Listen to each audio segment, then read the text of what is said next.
According to the Coulomb's law, the force of interaction between any 2 point charges is directly proportional to the product of the magnitude of charges and inversely proportional to the square of the distance between them. इसका मतलब ये है कि Coulomb's law में ये कहता है कि यदि हमारे पास कोई 2 पॉइंट चार्जेज हैं, मान लीजिए एक पॉइंट चार्ज है, एक पॉइंट चार्ज ये है, ठीक है, ये Q1 है, ये Q2 है, और इनके बीच की दूरी हमारे पास R है, तो जो फोर्स ऑफ इंट्रैक्शन लगेगा वो डायरेक्टली प्रोपोर्शनल होगा इनके product of magnitude of charges के, हमने लिख दिया, और इन्वर्सली प्रोपोर्शनल होगा स्क्वायर ऑफ द डिस्टेंस के। तो हम इसको लिख सकते हैं इन्वर्सली प्रोपोर्शनल को 1/r²। अब इन दोनों कंबाइन करेंगे तो निकलेगा हमारा Q1 Q2/r²। ठीक है, जब हम पता है कि जब प्रोपोर्शनलिटी हटती है तो उसके जगह एक कांस्टेंट आकर लग जाता है, इस कांस्टेंट को हम लगा देते हैं कि Q1 Q2/r²। ठीक है, इस K को हम कहते हैं इलेक्ट्रोस्टैटिक फोर्स कांस्टेंट। क्या कहते हैं? Electrostatic force constant. और ये जो K है ये डिपेंड करता है on the nature of medium, तो हम लिख देते हैं K will depend on the nature of medium.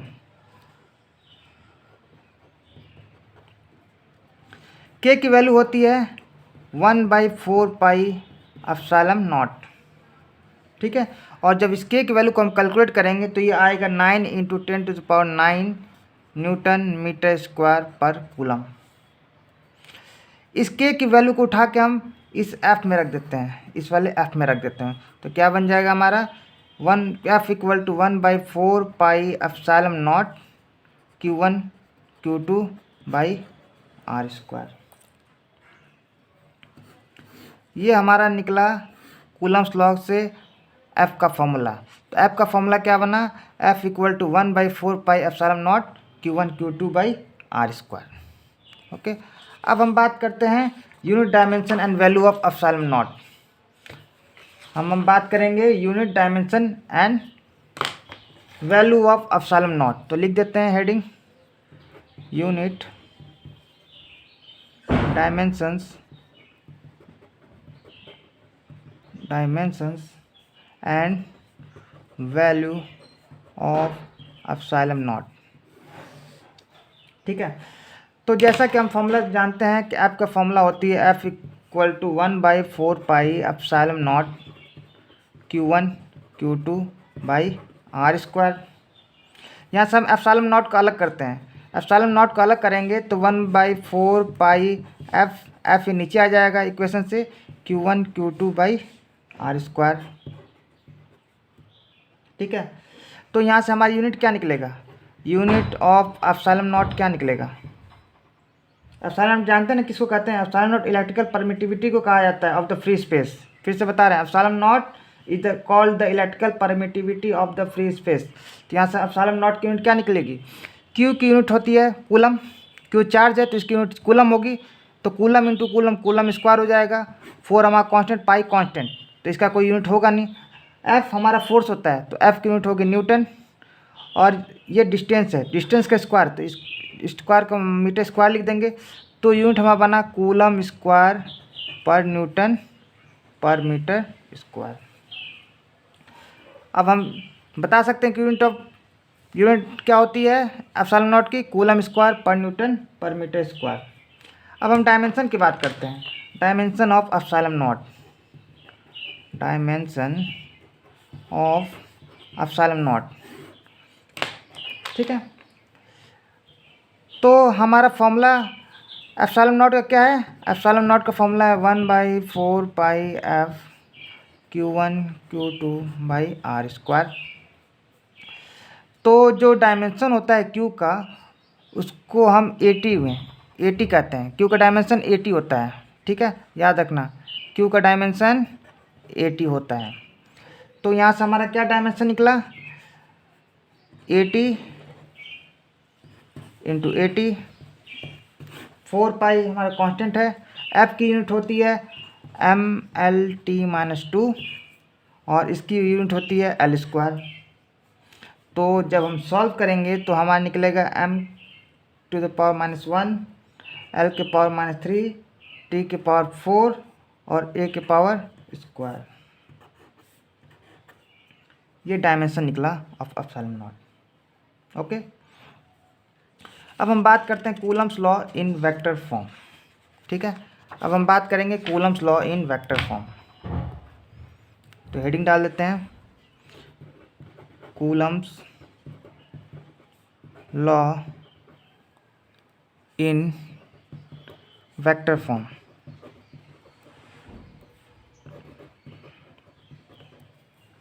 Coulomb's law in vector form.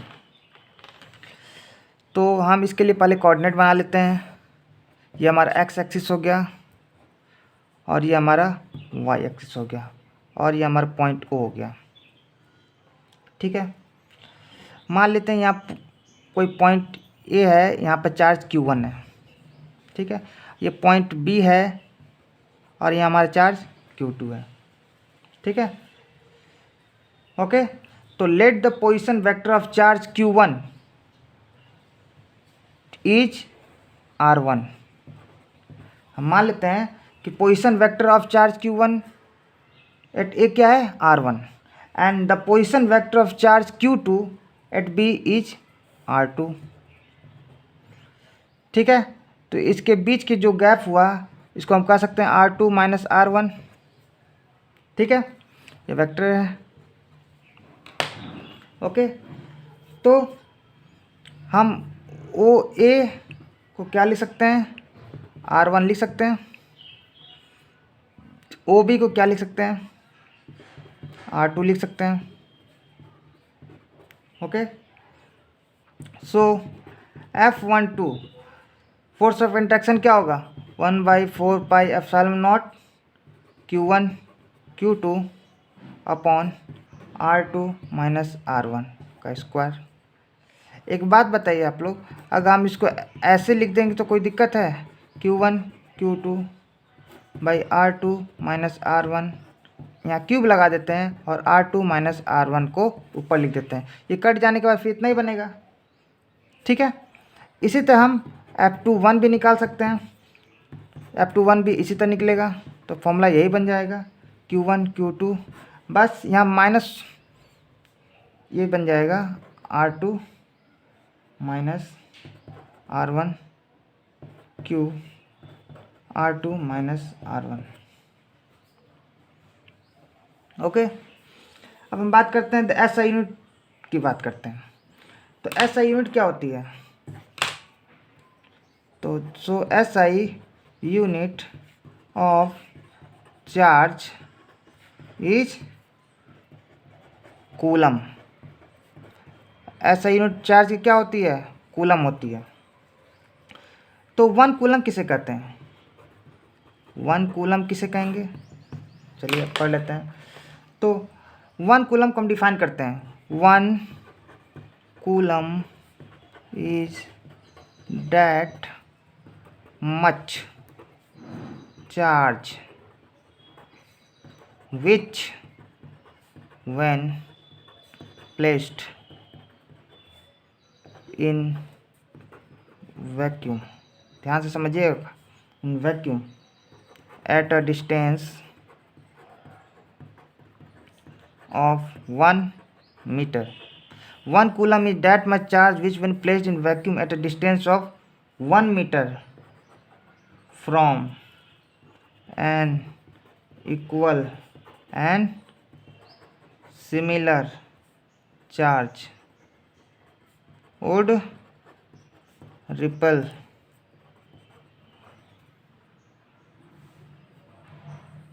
with a force of 9 into 10 to the power 9 Newton.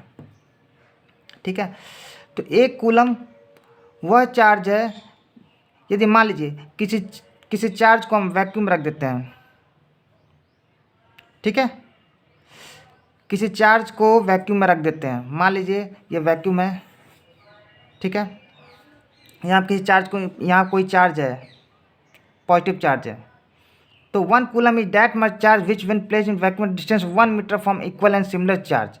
यहाँ कोई चार्ज प्लस क्यू है और यहाँ उतने ही चार्ज का एक और चार्ज हम ले आते हैं, यहाँ प्लस क्यू है, सिमिलर चार्ज, और इनके बीच की दूरी क्या है, 1 मीटर। यदि किसी वैक्यूम में 2 इक्वल और सिमिलर चार्ज हैं और उनके बीच की दूरी 1 मीटर है, तो उनके बीच में जो रिपल्सन लगेगा वो 9 × 10⁹ न्यूटन होगा। इसी को कहते हैं 1 कूलम। तो 1 कूलम क्लियर है कि यदि किसी वैक्यूम में यदि 2 इक्वल और सिमिलर चार्ज को हम लाते हैं और उनके बीच की दूरी 1 मीटर होती है, तो उनके बीच में जो रिपल्सन फोर्स लगेगा, रिपल्सन क्यों लगेगा, क्योंकि ये पॉजिटिव चार्ज हैं या तो नेगेटिव चार्ज होंगे, दोनों सिमिलर चार्ज होंगे, तो सिमिलर चार्ज में हमेशा क्या होता है, रिपल्सन होता है। तो यदि कुछ 2 चार्ज यदि 1 मीटर की दूरी पर हाँ वैक्यूम में, तो उनके बीच में जो रिपल्सन लगेगा वो 9 × 10⁹ न्यूटन होगा। इसी को हम कहेंगे 1 कूलम। ठीक है, और सीजीएस यूनिट क्या होती है, सीजीएस यूनिट होती है 1 कूलम। सीजीएस यूनिट होती है इसकी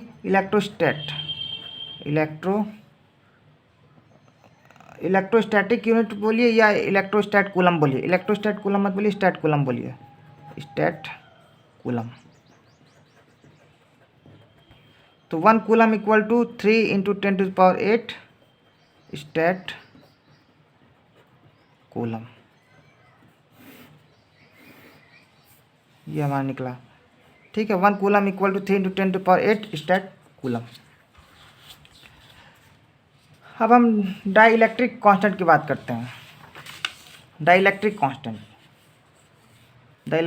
बहुत इंपॉर्टेंट है, लोगों को समझ में भी नहीं आता। Dielectric constant, dielectric ELECTRIC electric constant. यहाँ ध्यान से समझने की कोशिश कीजिएगा। When the charges are situated in a medium other than the free space, the force of interaction between them is given by, इस फॉर्मूले से दिया जाएगा। यदि हमारा चार्ज को किसी मीडियम में रखा जाता है other than the free space की बात नहीं करें, हम किसी चार्ज को फ्री स्पेस में ना रख के हम किसी मीडियम में रखते हैं, तो उसके बीच में जो फोर्स ऑफ इंट्रैक्शन लगेगा, फॉर्मूला यही होगा 1/4πε Q1 Q2/r²।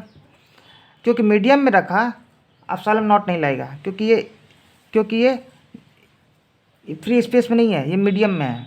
तो इस मीडियम में तो फॉर्मूला बन गया FM, और ε0 जो लगता है वो फ्री स्पेस के लिए होता है, और एप्सिलॉन जो लगता है ये किसी मीडियम के लिए लगता है। तो फॉर्मूला हमारा ये है किसी मीडियम के लिए 1/4πε Q1 Q2/r²। क्योंकि किसी चार्ज को हमने कहाँ रखा है, किसी मीडियम में, तो उसके बीच में जो फोर्स लग रहा है वो हमारा क्या है, 1/4πε Q1 Q2/r²। और इस एप्सिलॉन को हम कहेंगे absolute electrical permittivity, absolute electrical permittivity of the medium. ये एप्सिलॉन में ε0 नहीं है, एप्सिलॉन किसी मीडियम के लिए होता है, ε0 फ्री स्पेस के लिए होता है। और यही हम बात कर लेते हैं, तो गिर देते हैं, यही हम बात करते हैं कि the force between the same two charges, उन्हीं दो चार्ज के बीच में फोर्स जो लग रहा है यदि वैक्यूम में लगेगा तो कितना हो जाएगा, 1/4πε0 Q1 Q2/r²। देखिए यहाँ हमने नॉट लगा दिया, ε0 लगा दिया, मतलब उन्हीं दो चार्जेस को यदि हम वैक्यूम में रख देते हैं तो उसके बीच में जो फॉर्मूला बनेगा F0 बनेगा 1/4πε0 Q1 Q2/r²। याद रखिएगा, मीडियम के लिए M लगाते हैं और फ्री स्पेस के लिए नॉट लगाते हैं। ठीक है, फॉर्मूला वही है, क्योंकि दोनों सिमिलर चार्ज हैं, दोनों के बीच की दूरी सेम है, तो मीडियम में ये फॉर्मूला बनेगा और फ्री स्पेस में ये फॉर्मूला बनेगा। ठीक है, इसको इक्वेशन 2 मान लेते हैं, इसको इक्वेशन 1 मान लेते हैं। हम 2 को 1 से डिवाइड करते हैं। ठीक है, तो हमारा फॉर्मूला क्या बनेगा, F0/Fm बनेगा। ठीक है, और ये हमारा ये F0 कितना है, 1/4πε0 Q1 Q2/r² upon 1/4πε0 epsilon Q1 Q2 by r square. Okay, देखिए ध्यान से, ये पूरा का पूरा कट गया, 1/4 पाई कट गया, 1/4 पाई कट गया, तो हमारा क्या बना, एप्सिलॉन बाई एप्सिलॉन नॉट। इस रेशियो को एप्सिलॉन आर भी कहते हैं, ठीक है, इस रेशियो को हम क्या कहते हैं, एप्सिलॉन आर कहते हैं। तो इस एप्सिलॉन, ये जो एप्सिलॉन रेशियो है एप्सिलॉन बाई एप्सिलॉन, इसको आप एप्सिलॉन आर कहते हैं। और एप्सिलॉन आर का मतलब होता है relative electrical permittivity, relative electrical permittivity.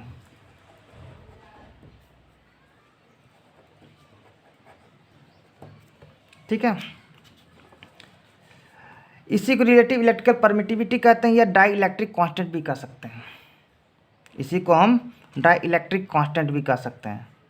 तो dielectric constant epsilon by epsilon naught को हम डाई इलेक्ट्रिक कांस्टेंट कह सकते हैं। तो हम ये कह सकते हैं कि dielectric constant of a medium एक रेशियो है, एक रेशियो है।